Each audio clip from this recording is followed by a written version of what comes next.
frontera binacional. Bueno, seguimos aquí en Siempre Venezuela comentándoles las noticias. Una de las cosas más interesantes del día de hoy es el reporte que hacen un trabajo de investigación de este medio digital Petroguía sobre la actual situación de la industria petrolera venezolana, específicamente en el campo del transporte de combustible. Petróleo de Venezuela no publica informes desde el año 2016, pero extraoficialmente se conocen algunas cifras del informe del comisariado correspondiente al 2020, que indican un nivel de producción mínimo en las refinerías de 91.000 a 25.000 barriles diarios de gasolina y diésel, respectivamente. También una caída del 47% en la distribución de combustibles cuando se compara con el volumen de 120.130 barriles por día del año 2020 versus los 225.000 barriles diarios del 2019. O sea, es decir, la industria petrolera ha perdido el 47% de su capacidad de distribución en apenas un año. También, por otra parte, el informe da cuenta de la empresa nacional de transporte, que es filial de PDVSA, que es el de las unidades de gandola de combustible que traslada el combustible a diversas partes de Venezuela. En el año 2018, para que ustedes vean cómo está la situación en PDVSA, en el año 2018 PDVSA contaba con 2.776 unidades de distribución de combustible, es decir, gandolas. Para el año 2019 se redujo a 36%.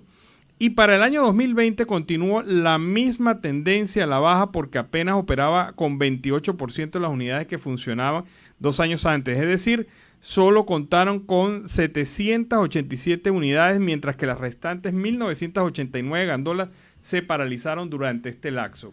Esto es impresionante. Pasar de tener en el año 18 2.776 gandolas a tener en el año 2021 787 es impresionante y demuestra cómo está la industria petrolera venezolana. En estos días vi unas fotos impresionantes de del interior de algunas de las refinerías y la cosa es bárbara lo que está pasando en Petróleos de Venezuela.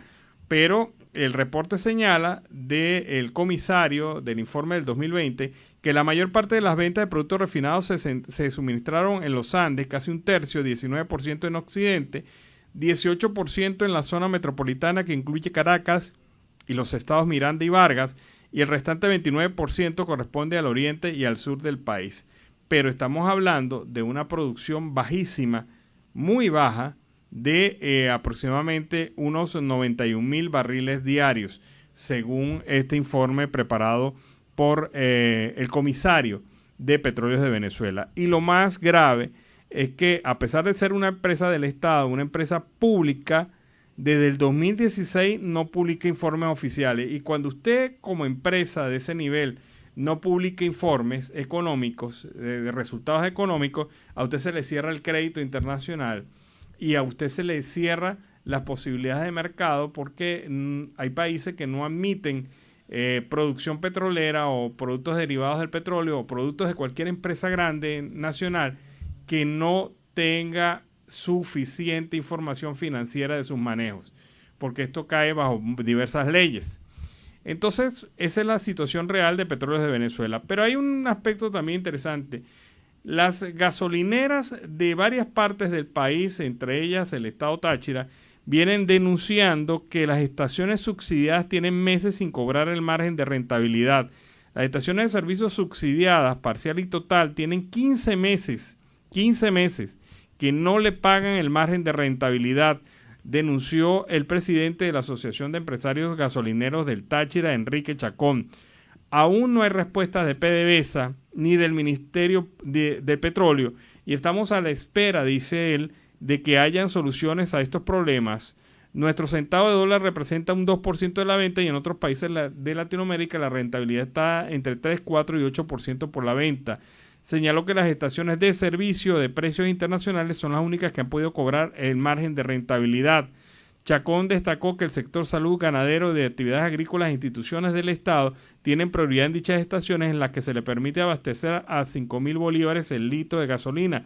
Sin embargo, 15 meses han pasado desde la última vez que vieron beneficios y rentabilidad los administradores privados de estaciones de servicio en el estado Táchira y en otras partes de Venezuela. Y con eso no se puede mantener una empresa, y con esa situación lo que está usted es teniendo un negocio a pérdida total, porque usted está pagando todos los servicios, el personal, toda la operación, y está subsidiando al Estado de una manera increíble, cuando el Estado es el que suministra el combustible y se apropia de las ganancias. Entonces, bajo esa condición es muy difícil operar.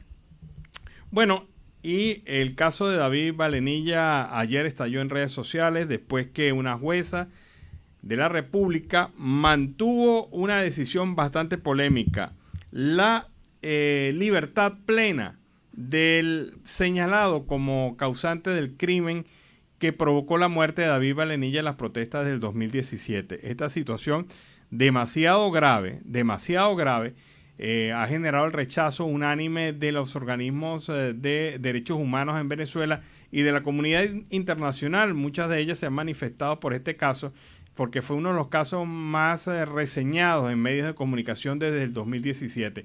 Ocurre que para el caso de David Valenilla había tantas pruebas en contra del sargento de la aviación que provocó la muerte de Valenilla, que nadie esperaba una decisión en donde se le libera y se les culpa totalmente de responsabilidad por parte de la juez Kenia Carrillo Galbao, quien tomó la decisión bastante polémica. Habían fotografías, habían videos, habían testimonios, había posiciones de estudios de balística, habían todas las pruebas científicas necesarias para formalizar definitivamente una sentencia hacia esta persona.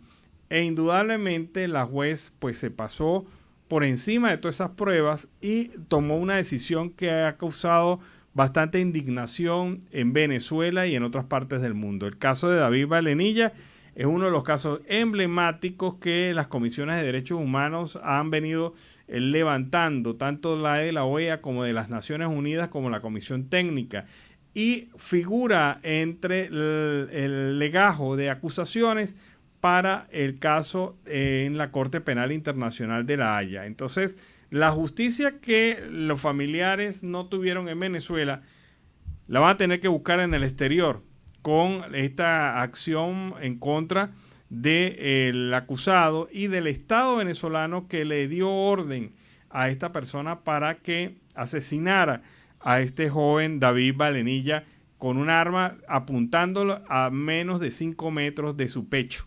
Así fue el asesinato de David Valenilla y es ampliamente reseñado en medios. Pero el padre de David Valenilla ha manifestado que la juez Kenia Carrillo Galbao le ha negado el derecho a obtener justicia. Ahora el caso, afirma, tiene más fuerza para la Corte Penal Internacional y también pagará las consecuencias. Pero escuchemos al padre de David Valenilla. Bueno, yo me fortalezco en mis principios como abogado que soy y creo en las instituciones, pero no las venezolanas. Creo ahora en la institución internacional. Bueno, nunca creí en la venezolana, porque ahora el caso tiene más fuerza para llevarlo a la Corte Penal Internacional, porque tenemos suficientes elementos para demostrar que en Venezuela no hay administración de justicia y por lo tanto la Corte Penal Internacional debe activar el principio de complementariedad para buscar los responsables. ¿Y quiénes son los responsables? Desde el sargento Arly Cleywin Méndez Terán, sargento primero de la aviación, y que destaco lo siguiente: no es un funcionario competente para el control de las manifestaciones. Estamos hablando de la incursión de un componente distinto a la Guardia Nacional que utilizó un arma orgánica contra el pueblo y le disparó a la integridad física de mi querido hijo David José, dándole muerte a corta distancia. Este funcionario no está preparado para ni ningún componente de la aviación para el control de las manifestaciones públicas. Por lo tanto, a esto se le agrega esta irresponsabilidad de esta juez quien de manera irresponsable, valga la redundancia, y seguramente por haber recibido instrucciones superiores, pero la hago ahora cómplice de la denegación de justicia, porque no solamente se violó el derecho de la vida de mi hijo, sino que se está violando el derecho a la justicia. Y en la violación del derecho a la justicia, Kenia Carrillo Galbao será la responsable de esa denegación y también pagará sus consecuencias. Bueno, ahí está la afirmación del padre. La doctora, la jueza, Kenia Castillo, tendrá que pagar las consecuencias. Y después del informe de la Comisión Técnica de la OEA, de las Naciones Unidas, sobre el tema Venezuela, pues jueces y fiscales podrán ser acusados de delitos de lesa humanidad por haber sido cómplices necesarios en la persecución, en la denegación de justicia y en el retardo procesal en muchos casos en Venezuela. Esta condición abarcaría a la propia juez, que sin tomar en cuenta las pruebas que habían en su mesa, sin tomar en cuenta las toneladas de pruebas sobre este caso de este asesinato, pues no tomó en cuenta esto y tomó una decisión jurídica de verdad muy cuestionables. Bueno, y los Estados Unidos ha ofrecido nuevas recompensas, así que escuchen. Pedro Luis Martín Olivares, ex jefe de inteligencia en Venezuela, $10 millones por estar vinculado presuntamente al cartel de los soles, y es lo que afirma el gobierno de los Estados Unidos. Por otra parte, Rodolfo Mactur Mora, ex titular de la Interpol en Venezuela, también se le busca y hay recompensa, $5 millones por este señor. También está involucrado con el cartel de los soles según las autoridades norteamericanas. Y por otro lado, Jesús Alfredo Itriago, es jefe de antinarcóticos del 6CPC, $5 millones se están ofreciendo por aquella información que permita dar con su paradero y captura por parte de las autoridades de los Estados Unidos. $20 millones adicionales a esta bota que señala la participación de varios exmilitares y oficiales y funcionarios de alto nivel en el denominado cartel de los soles del tráfico de drogas hacia los Estados Unidos. Una situación de verdad que involucra ahora a más funcionarios venezolanos en esta condición de la situación del tráfico internacional. Ahí se le acusa, por ejemplo, a Rodolfo Mactur, quien era el titular de Interpol en Venezuela, de haber sido apoyado por Lina Ron y otros dirigentes, como el exmagistrado Coronado de la Corte Suprema de Justicia en Venezuela. Un alijo de cocaína de 3 toneladas que fue a recoger en el estado Bolívar junto a otros 13 compañeros le involucrarían en casos serios de narcotráfico a nivel internacional, según se afirma en las notas de prensa vinculadas a este caso. Por otra parte, también en materia informativa hay que señalarles la posición del gobierno colombiano sobre la detención de 2 guardias nacionales operando en territorio colombiano en una de las trochas que comunica el norte de Santander con el estado Táchira. Allí fueron detenidos por la Policía Nacional de Colombia los funcionarios de la Guardia Nacional Gabriel Antonio Veloz Varela, de 30 años, y Wilter Alexis González Miranda, de 38 años. Ellos estarían en una trocha realizando, según se afirma, operaciones de inteligencia y también de cobro de peaje a quienes transitaban por esa trocha. Así que la autoridad colombiana, al identificar a estas personas, las persiguió y logró capturarlas antes que se dieran a la fuga hacia el territorio venezolano. No les fue suficiente salir corriendo y los funcionarios de la Policía Nacional Colombiana lograron su detención. Lo más interesante de esto es que esta detención sale después de unos días de haberse publicado una información por parte de un grupo de hackers, el Team HDP, sobre la situación de algunas personas de contrainteligencia militar venezolana que estarían operando en territorio colombiano y que serían más de 200 personas. Estas fueron totalmente identificadas y se vienen realizando operaciones de seguimiento de estas personas según algunos voceros de las autoridades colombianas. Pero hay que señalar esto.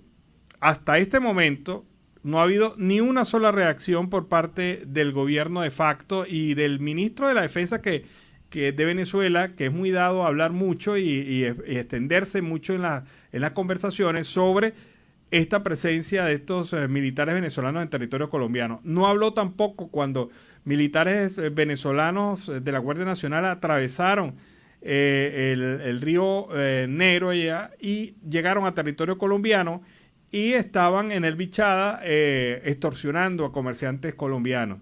Tampoco dijo nada de eso. En esa oportunidad los liberaron, los dejaron regresar a territorio venezolano. Pero en esta oportunidad estas personas están detenidas y a la orden de las autoridades colombianas para el juicio y la actuación legal que haya que ejercer en contra de estas personas que obviamente, al estar armados, al estar portando armamento de alto calibre en territorio colombiano, están cometiendo un ilícito de alto nivel y no serán liberados por los momentos mientras se realizan las investigaciones correspondientes y se determina la razón de su presencia en territorio colombiano, aunque todo indica que estaban realizando labores de espionaje y estaban realizando labores de cobro de vacuna, de peaje para todas las personas que atravesaban este punto fronterizo entre Colombia y Venezuela. Bueno, vámonos a la pausa comercial y musical del momento, ¿les parece? Y a regreso seguimos acá en Venezuela siempre, siempre Venezuela. Bueno, ¿y qué les parece este tema de Monsieur Periné? Que desde Colombia trae nuestra canción. Y esta canción sonó muy buena a esta hora para iniciar así el segundo bloque de Venezuela siempre, siempre Venezuela. Y bueno, estoy muy contento y buenas noticias, nos llegan buenas noticias de venezolanos y venezolanas en el mundo. Y aquí en Colombia, pues Lilibet Chacón ha ganado hace algunos minutos la primera etapa de la Vuelta a Colombia Femenina 2021. La venezolana Lilibet Chacón cruzó la línea de meta llevándose la victoria en esta primera etapa de la Vuelta a Colombia Femenina. Y esto fue en el departamento del Meta, que le volvió a abrir las puertas al ciclismo nacional.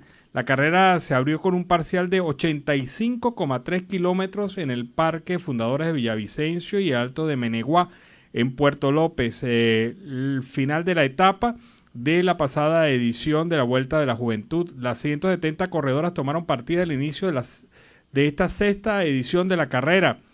Y al final, pues fue la venezolana Lilibet Chacón quien pasó en el primer lugar en la primera etapa de la Vuelta a Colombia Femenina del año 2021 y se llevó el primer triunfo en esta carrera representando a su país, es decir, a Venezuela. Pero hay que decirle una cosa, Lilibet, estaba leyendo que Lilibet Chacón tiene, digamos, su área de entrenamiento aquí en Colombia. Ella se entrena aquí en Colombia, así que bueno, es una venezolana que conoce muy bien las carreteras colombianas y que bueno, ya le ha dado el triunfo a Venezuela en la primera etapa de la Vuelta a Colombia 2021 femenina. Y bueno, también en otro orden de ideas y en materia informativa, debo señalarles este aspecto importante. Maduro acusa a Jane History de tirotear el diálogo y el presidente de facto, Nicolás Maduro, acusó al embajador de los Estados Unidos para Venezuela, Jane History, de pretender destruir el diálogo entre la oposición y el gobierno en México. El diálogo fue tiroteado primero por este señor como el señor History, el embajador virtual de los Estados Unidos en Venezuela. Ahí es cuando yo me pregunto la intención de las declaraciones del señor History. ¿Son parte de una orden que dio el Departamento de Estado para destruir el diálogo? Pregunta Maduro. Pero en todo caso, pues, ha señalado el presidente de facto de Venezuela su molestia frente a las últimas declaraciones de Jane History sobre el tema del diálogo entre la oposición y el gobierno de facto en México. Las Naciones Unidas también expresó su preocupación por la violencia y xenofobia contra los venezolanos en Chile. La ONU expresó su preocupación por la violencia y xenofobia hacia migrantes en Chile tras una protesta contra los extranjeros indocumentados en el norte del país el pasado fin de semana. En esa movilización, algunos de los 3.000 manifestantes congregados en la ciudad de Iquique quemaron las pertenencias de los migrantes que acampaban en la calle, hechos que son investigados por la Fiscalía y la Policía de Carabineros de la nación chilena. Se debe respetar la soberanía de Chile, pero se insta a la población y a las autoridades a iniciar y actuar en un marco del respeto a los derechos humanos y el derecho internacional humanitario, señaló la ONU en su cuenta de Twitter.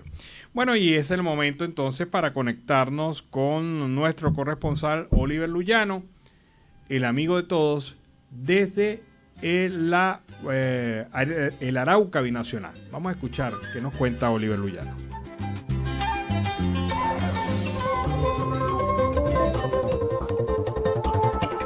¿Qué tal, amigos de Siempre Venezuela? Desde esta zona de frontera, desde Arauca, reporta para ustedes el amigo de todos, Oliver Luyano, guariqueño y de Saraza.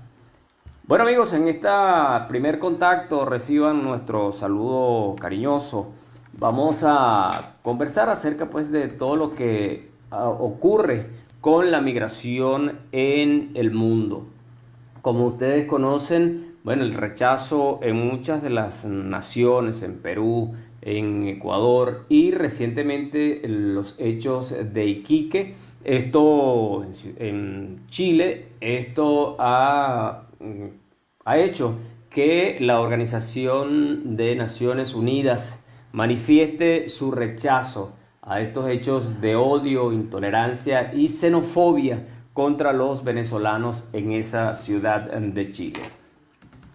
Algunos de los 3.000 manifestantes congregados en la ciudad de Iquique, a 1.750 kilómetros al norte de Santiago, quemaron las pertenencias de los migrantes que acampaban en la calle, hechos que son investigados por la Fiscalía. Respetando la soberanía de Chile, instamos a las autoridades y a la población a actuar en el marco del respeto a los derechos humanos y el derecho internacional humanitario, señaló el representante especial conjunto de ACNUR y de la OIM para los refugiados y migrantes venezolanos, Eduardo Stein, y expresó en una carta publicada en las redes sociales su tristeza y consternación por los hechos de odio, intolerancia y xenofobia en Iquique, que son sumamente preocupantes. Reiteramos la voluntad de apoyar con asistencia técnica y colaborar con los esfuerzos de las autoridades nacionales y locales, agregó el funcionario.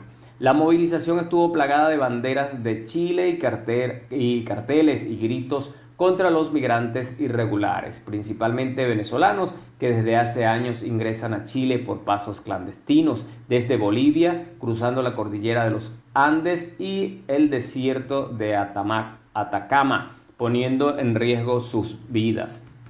El representante especial conjunto de la Agencia de la ONU para los Refugiados y de la Organización Internacional para las Migraciones, para los Refugiados y Migrantes Venezolanos, Eduardo Stein, expresó en su carta publicada en redes sociales su tristeza y consternación por los hechos de odio e intolerancia y xenofobia en Iquique, que son sumamente preocupantes. Estos actos de intolerancia van contra el espíritu solidario de acogida y respeto por los derechos fundamentales que el pueblo y el gobierno de Chile han demostrado históricamente, recibiendo a los venezolanos y venezolanas con generosidad, de la misma manera que en el pasado el pueblo venezolano abriera sus puertas a un gran número de refugiados y migrantes chilenos. Así lo afirmó el funcionario Stein. El ministro de Interior de Chile, Rodrigo Delgado, manifestó su desacuerdo con la violenta protesta. No obstante, vamos a seguir con los desalojos en todos los espacios públicos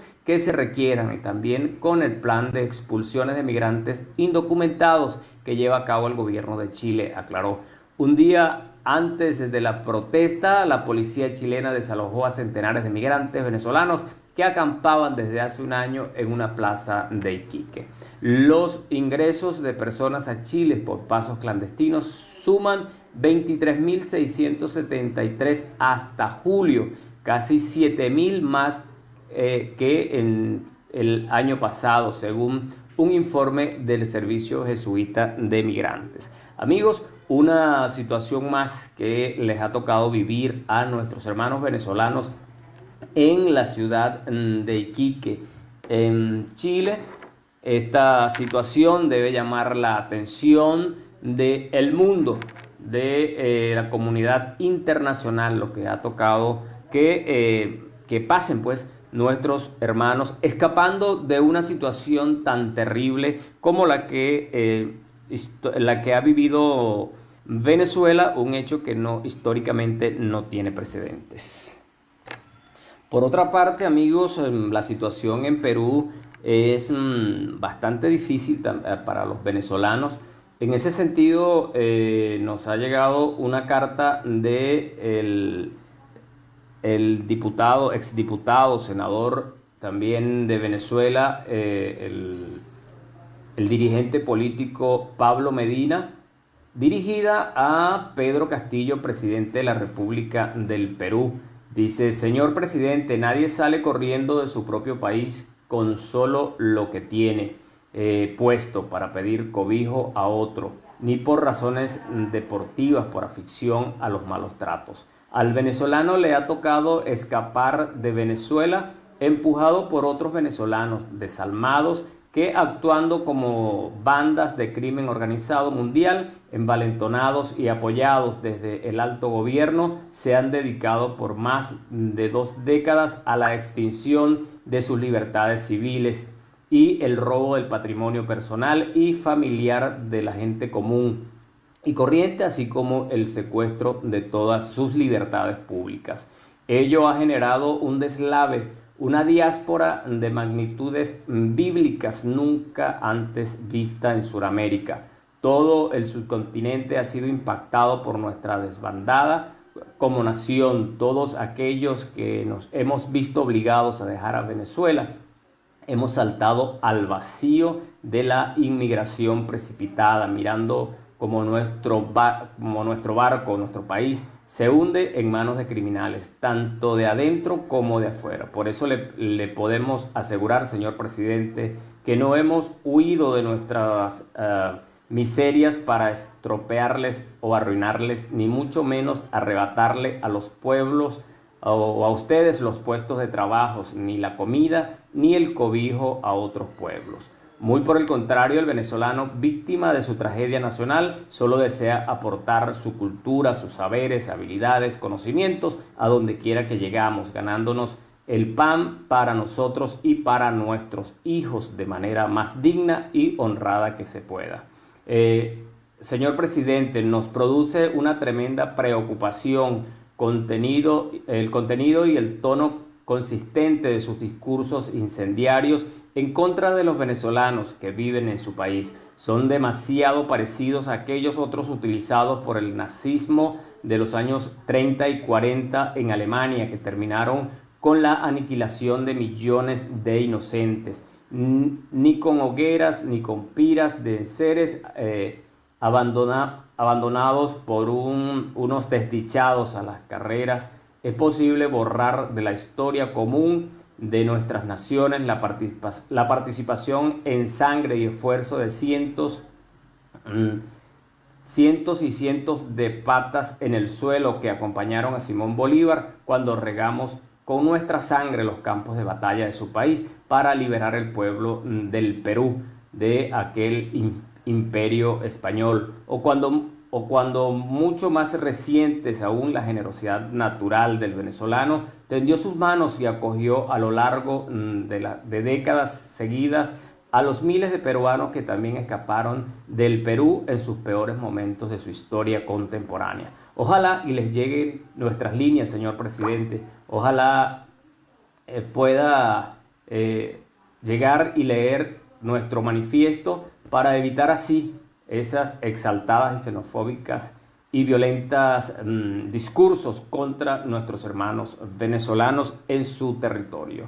Así pues, mucho también dependerá del discurso y del contenido del mismo que aporten sus líderes. Les pedimos, señor presidente, que modere su tono con respecto a la migración venezolana en su país. Mis amigos, realmente una situación bastante compleja, delicada, con la que estamos confrontando, con la que nos estamos enfrentando los venezolanos en el mundo. Desde esta zona de frontera, desde Arauca, reportó para ustedes el amigo de todos, Oliver Luyano, guariqueño y de Saraza. Bueno, y fue el primer reporte de Oliver Luyano desde el Arauca binacional. Citgo, la empresa filial de PDVSA en los Estados Unidos, bajo el control de la administración Guaidó, busca resolución con sus acreedores. La Junta Administradora Ad Hoc de la Estatal Petróleos de Venezuela, encabezada por diferentes dirigentes del sector petrolero nacional, informó que suscribió un contrato de asesoría con la firma JP Morgan para su filial en Estados Unidos, PDV Holding, con el fin de buscar una solución a los procesos abiertos con los acreedores de la empresa Citgo, de la que posee el 100% de las acciones. JP Morgan ha venido trabajando desde abril con PDVH en el objetivo exploratorio de buscar una solución global a los problemas de endeudamiento y especialmente en el caso de 3 acreedores principales que afectan actualmente Citgo Petroleum Corporation. Reza un comunicado difundido por el equipo de Guaidó. Esta situación de Citgo, activo del Estado venezolano, es necesaria solucionarla a juicio de la administración Guaidó, porque es una empresa que se encuentra en medio de una pugna entre acreedores que fueron bonificados por la administración del régimen de facto de Nicolás Maduro y que se les puso como garantía esta empresa. Y de manera irresponsable se emitieron unos bonos de alto nivel que cuestan muy caro para la República, y a la hora de ejecutarlo, como no pudieron ejecutarlo con el presupuesto de la nación, lo pusieron en garantía a Citgo, y Citgo está en peligro debido a la mala administración del régimen de facto. Para poner las cosas en claro, el régimen de facto es el que tiene a Citgo en la situación en la cual la tiene al emitir unos bonos de manera irresponsable sin tener cómo poderlos cancelar. Eso es lo que mantiene a Citgo en esa situación. Y Citgo es uno de los activos más importantes porque es la 7ª distribuidora de combustible en los Estados Unidos. Y ese es un mercado enormemente interesante y productivo para el venezolano, para el gobierno de Venezuela, para la administración venezolana, el Estado venezolano. Es vital esa empresa y mantener esa empresa.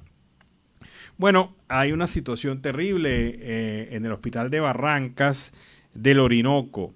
Esta situación está siendo señalada por las enfermeras, enfermeros y demás personal de salud de este centro sanitario en Venezuela. Pero escuchemos su participación, su declaración sobre cómo se encuentra el hospital de Barrancas del Orinoco en Venezuela. El hospital tipo 1 de Barrancas del Orinoco, doctor Julio López Ramírez. Me encuentro aquí con el personal de salud. Estamos aquí haciendo una manifestación pacífica por las razones siguientes: que no contamos con ningún tipo de insumo, ni médico quirúrgico, no contamos con oxígeno, con ambulancias. Se nos han presentado muchísimas emergencias, las cuales tenemos que sacar, me disculpan la expresión, con las uñas. No contamos con médicos especialistas. Estamos cansados de vivir estas necesidades y le hacemos este video para que nos apoye como institución, porque no estamos haciendo esta manifestación por cuestiones políticas. Estamos defendiendo los derechos institucionales, porque estamos cansados de ser agredidos por los familiares de los pacientes que vienen acá a la institución. Nos amenazan que van a quemar el hospital con nosotros acá adentro, que nos van a explotar. ¿Por qué? Porque no contamos con insumos necesarios para sacar las emergencias. Y cuando las sacamos, bueno, las sacamos como les he dicho, con las uñas. Aquí le voy a dar la palabra a alguna de mis compañeras para que ellas expresen también las necesidades que vivimos aquí adentro. Bueno, sí, como lo dijo la doctora, estamos viviendo todas estas necesidades. Aparte de eso, el acondicionamiento de los servicios también está afectando bastante.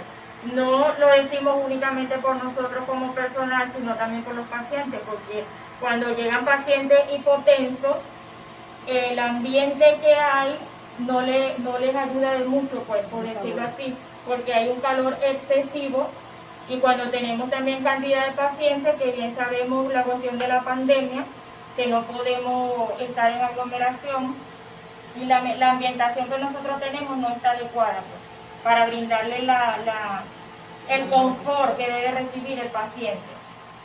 Bueno, es la situación entonces que atraviesa el Hospital de Barrancas del Orinoco en Venezuela, en donde la denuncia es la misma. No hay insumos, no hay manera de atender, la infraestructura está crítica, no hay posibilidad de darle una buena atención a los pacientes que asisten a este hospital. Esto es lo que ocurre prácticamente en toda Venezuela, pero en esta oportunidad han perdido el miedo los médicos, los enfermeros y personal de salud de este centro para manifestar a viva voz lo que está pasando en materia de salud allá en Venezuela. Y con esta información vámonos a la pausa comercial y musical del momento y a regreso seguimos acá en Venezuela siempre, siempre Venezuela. Bueno, tremendo tema este, Viejo Querido de Julio Miranda, que nos ha traído con este tema la segunda hora del programa Venezuela Siempre, Siempre Venezuela. Y queremos agradecer y saludar a la gente de Radio Delfín que se incorpora desde La Guajira Binacional a esta emisión de Venezuela Siempre, Siempre Venezuela. Generamos desde la 1400, desde la 1400 AM, La Voz de la Gran Colombia, y incluimos a todas las demás emisoras de hermanas que se vinculan a nosotros en este horario para llevarles a ustedes la mejor información aquí en Siempre Venezuela, Venezuela Siempre. Bueno.